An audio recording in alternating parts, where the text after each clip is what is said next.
เรียบสู้สำได้đểสำได้ครบในเตียกยมđãตอบได้นงนงไอ้ยมอัดปริเยแต่สำได้ปริยมไม่นั่งมันการในเตียนงไอ้ถังอะไรเนี่ยไม่อัดได้แล้วมือหอยเตลยมมุ้ยกันมาไปเสกาพลิงตึกกระถังหอยเตลมาไม่อัดบอกไอ้ตัวไว้กับบายมข้างอ่ะยมเอาสกอตเตอร์กอดในเลยเด็กยมในกราวដល់នៅក្រោមហុចឲ្យកាត់ទៅកាត់មុខទឹកទៅហើយតានឹងថាងីអីមុខអីមិនលងាអេអត់អីអីប៉ុណ្ណឹងបានតិចស្រួលហីសម្ដេចគួរណាមិនភ្លេចខ្ញុំឯណាខ្ញុំអត់ភ្លេចទេសម្ដេចតែសម្ដេចធ្លាប់នៅផ្ទះខ្ញុំតាំងពីឆ្នាំ74 75នោះនៅភូមិពលៈឃុំចុងជាចស្រុកតំបែខេត្តបងឃ្មុំមកសម្ដេចហើយប្តីខ្ញុំឈ្មោះលៀននោះតែលៀននោះគាត់ថាតែឯងាយឥឡូវនៅគ្នាទៅឆ្លោះទៅឆ្លោះនឹងតាពាំងជ្រីនោះទៅវែងនឹងកន្លែងតាពាំងនោះសម្រាប់មកវិញថាចូលស្រុកគេចូលស្រុកអីហើយសម្ដេចព្រីនៅកន្លែងទៅណាងោហើយប្តីខ្ញុំក៏និយាយប្រាប់ខ្ញុំថាគិតទៅមានត្រីវិស័យមែនប៉ុន្តែនៅទីវែងមានដឹងថាអីទៅភូមិគេភូមិឯងអត់ដឹងសោះដល់រួចទៅនៅគ្នាកលៀននេះនឹងសម្ដេចហ៊ុនសែនឯងតែមិនឈ្មោះណាល់នៅអង្គុយនៅគ្នានេះអានេះមាត់ទ្វាដល់អង្គុយអានេះនិយាយមាត់ទ្វាសាំងឯឆ្នាំអីហើយគាត់ឆ្លើយថាអើយឆ្នាំរោងកលៀនថាឆ្នាំរោងបើយើងឆ្នាំរោងចុងយើងមានអាយុខ្លៅគ្នាព្រួយដូចឈ្មោះដូចគ្នាណាអាយុស្គាល់គ្នាយាយអើយកុំប្រកែកប្រកាន់ខ្ញុំមកខ្ញុំចាស់ខ្ញុំវែងវ៉ាន់និយាយទៅមុខទៅក្រោយភ្លេចអើយចំណាយហើយបងណាល់ផងអីផងកុំប្រកាន់ហើយទាំងនាំគ្នានិយាយឯងយើងអាយុស្គាល់គ្នាអញ្ចឹងសំណាស់តែជីកប៉ាល់ហោះតាំងប្តីខ្ញុំឯតាលៀនេះគាត់ឆ្លើយថាហេមិនជីកប៉ាល់ហោះមានតែខ្លាំងឯងគេជីកប៉ាល់ហោះតែខ្ញុំជាទេកោហើយតែឥឡូវនេះគាត់ខូចបានហើយគាត់ជីតែទេកោតទេខូចតែឥឡូវហ្នឹងហើយសម្ដេចមើលទៅនឹងនឹកឃើញដែរអីសម្ដេចខ្ញុំនិយាយនឹងការពិតតែសម្ដេចមិននិយាយកុហកហើយឬមួយបំពងពេកចេះតែចង់ថាជួបសម្ដេច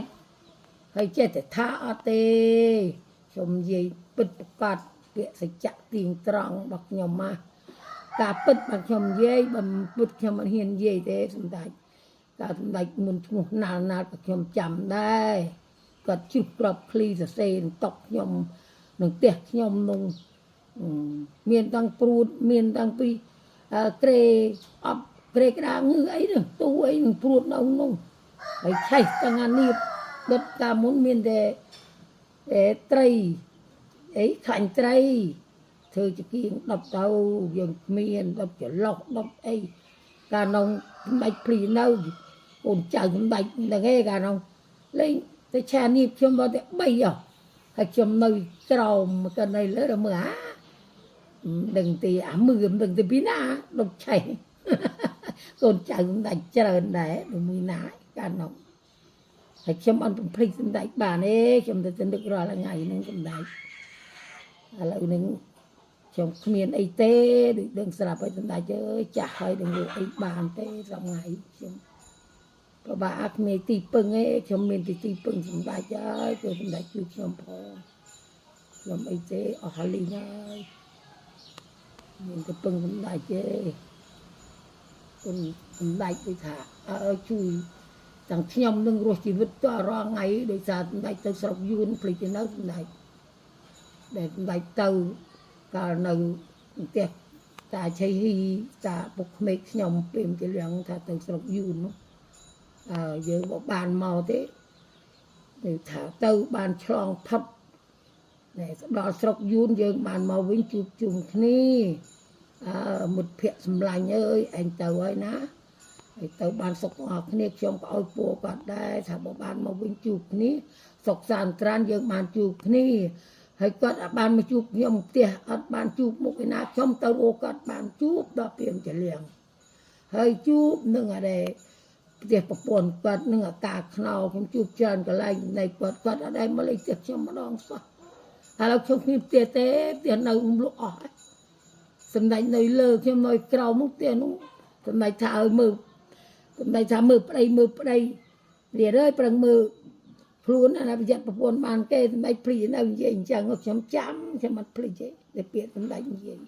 ខ្ញុំនិយាយការពិតសម្ដេចឥឡូវគួរសម្ដេចនឹកឃើញដល់ខ្ញុំផងខ្ញុំគ្មានអីទេសម្ដេចអើយយកពាក្យអីនិយាយគ្មានទេប៉ុណ្ណឹងសម្ដេចគួរនឹកឃើញដល់ខ្ញុំផងអរគុណហើយសម្ដេចដែលបានរស់ជីវិតនៅសប្ថ្ងៃហ្នឹងណាបានទូលសម្ដេចហ្នឹងហើយជួយខ្ញុំហើយទេវតាពុទ្ធពធព្រះសង្ឃព្រះអង្គអើយជួយឲ្យថាទេវតានៅលើក្រមទាំងអស់នឹងជួយខ្ញុំឲ្យខ្ញុំនឹងជួបសម្ដេចឲ្យបានដល់បានដូចសេចក្តីបងប្រាថ្នាទេវតាជួយខ្ញុំផងខ្ញុំលាសិនហើយសម្ដេចខុសត្រូវទី